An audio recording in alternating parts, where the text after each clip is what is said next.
The rain was falling so hard you could barely see the streetlights.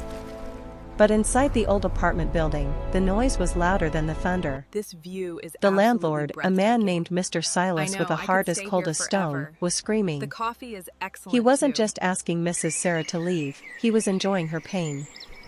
He grabbed her old wooden table, the one her late husband had built with his own hands, and pushed it toward the door. Mrs. Sarah stood there, her hands shaking, clutching a small plastic bag with her only medicine. She begged him, "Please, Mr. Silas, it's midnight and the storm is dangerous. I will have the money by Monday." But Silas only laughed. He told her that Monday was for losers and his building was for people who actually had money in their pockets. Subscribe right now if you are a person who protects the weak. If you don't subscribe, it means you have no heart for the elderly. Silas called 2 of his workers.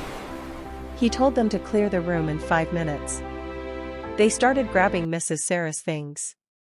They threw her blankets into the wet hallway.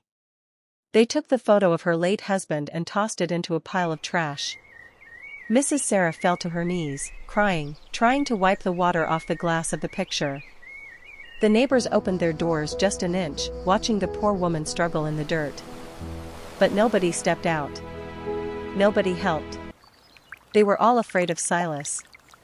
They didn't want to be the next one sleeping on the sidewalk.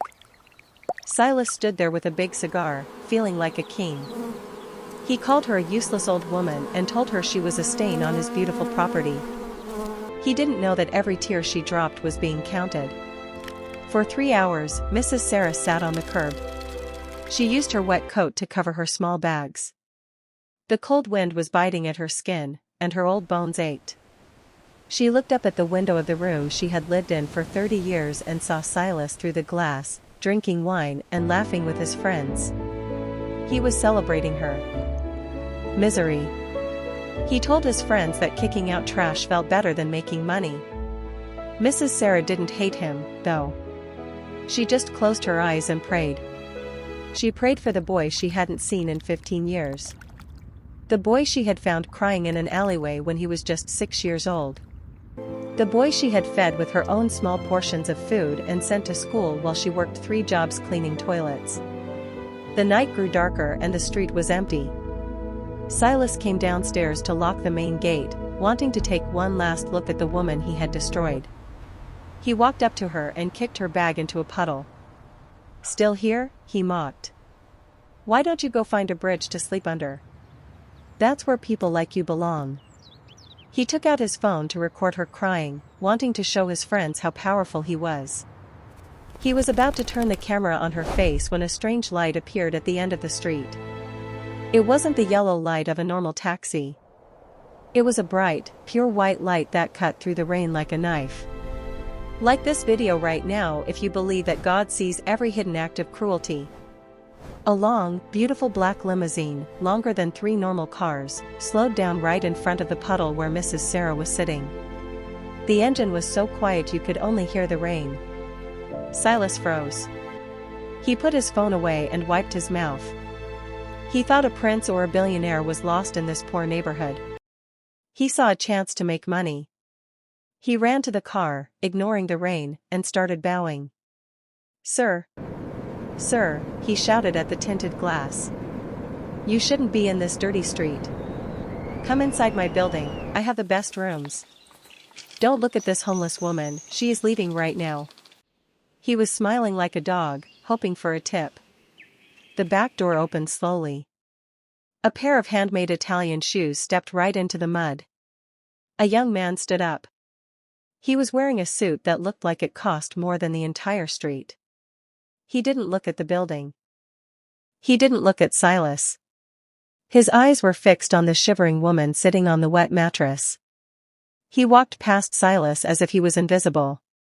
He knelt down in the mud, ruining his expensive trousers, and wrapped his arms around Mrs. Sarah. "Mother," he whispered, his voice breaking. "I am so sorry I'm late. I searched the whole world to find you." This was the orphan boy. The boy who had disappeared years ago to find a way to repay her. He was now the CEO of the largest construction company in the country. He looked up at Silas, and his eyes were like fire, Silas started shaking. I didn't know, Silas stuttered. She didn't tell me she knew someone like you. I was just cleaning the room. The son stood up and took a document out of his pocket. I know who you are, Silas, he said. I've been watching you for a month. I didn't just come for my mother. I came to tell you that I bought the debt of this entire block this morning. I am your new boss. The son helped his mother into the warm, dry limo. He looked at the workers who were throwing her things and told them to put everything back, but not in the old room.